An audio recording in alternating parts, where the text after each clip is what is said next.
কিয়ামতের ময়দানে কোনো ব্যক্তি তার আপন স্থান থেকে এক কদম পিছু হটতে পারবে না যতক্ষণ পর্যন্ত সে 5টা প্রশ্নের উত্তর না দিবে। যতক্ষণ পর্যন্ত 5টা প্রশ্নের উত্তর দিতে পারবে না, নিজ স্থান থেকে এক কদম পিছু হটতে পারবে না।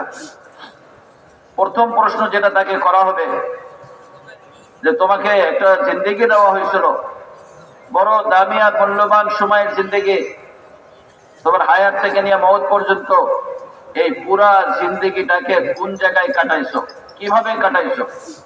আল্লাহর সন্তুষ্টির ভিতরে নাকি আল্লাহকে নারাজ করার ভিতরে? জিজ্ঞাসিত হব আমরা, আমাদেরকে এই ব্যাপারে জিজ্ঞাসা করা হবে।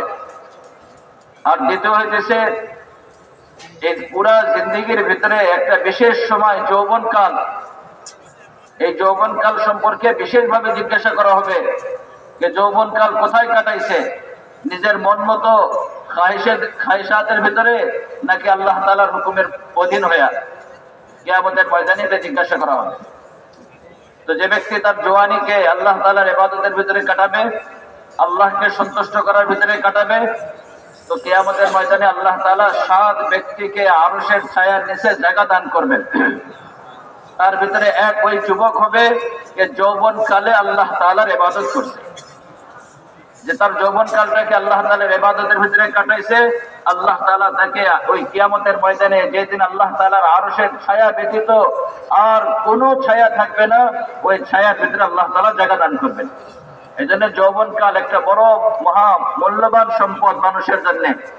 যৌবনকালে মানুষের শরীরের অঙ্গ প্রত্যঙ্গের মধ্যে পূর্ণ শক্তি থাকে, আর মানুষের অন্তরের ভিতরে বিভিন্ন গুনাহের কাজ করার খাহেসাত এটাও বড় উদ্গ্রীব থাকে, এটা বড় তরতাজা থাকে, যার কারণে যৌবনকালে মানুষ যা ইচ্ছে তাই করতে পারে। তো সুতরাং যে ব্যক্তি তার যৌবনকালে তার এই সময়টাকে, জিন্দেগিটাকে হেফাজত করবে, তো আল্লাহ তাআলা কিয়ামতের ময়দানে তাকে আরশের ছায়ার নিচে জায়গা দান করবেন। 3 নম্বর প্রশ্ন করা হবে, সম্পদ যেটা তোমাকে দেওয়া হয়েছিল, তুমি সম্পদ কিভাবে কামাই করছো? কামাইয়ের পন্থা হালাল ছিল না হারাম ছিল? বৈধভাবে কামাই করছো না অবৈধভাবে কামাই করছো? আলহামদুলিল্লাহ, যদি কেউ হালাল ভাবে কামাই করে থাকে, আর হালাল ভাবে কামাই করার পরে এই কথা বলার কোনো সুযোগ নাই আমি এটা হালাল ভাবে কামাই করছি, এখন যেভাবে ইচ্ছা আমি এটাকে খরচ করব, না না।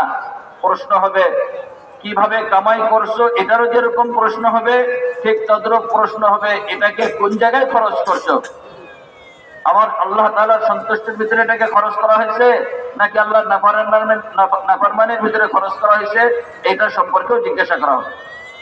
আর চতুর্থ প্রশ্ন করা হবে, দ্বীনের ইলম কতটুকু শিখছো আর এই অনুযায়ী কতটুকু আমল করছো। তো আমল সম্পর্কে জিজ্ঞাসা করা হবে। ইলম, দ্বীনের ইলম হচ্ছে মাধ্যম আমলের উপরে ওঠার জন্য।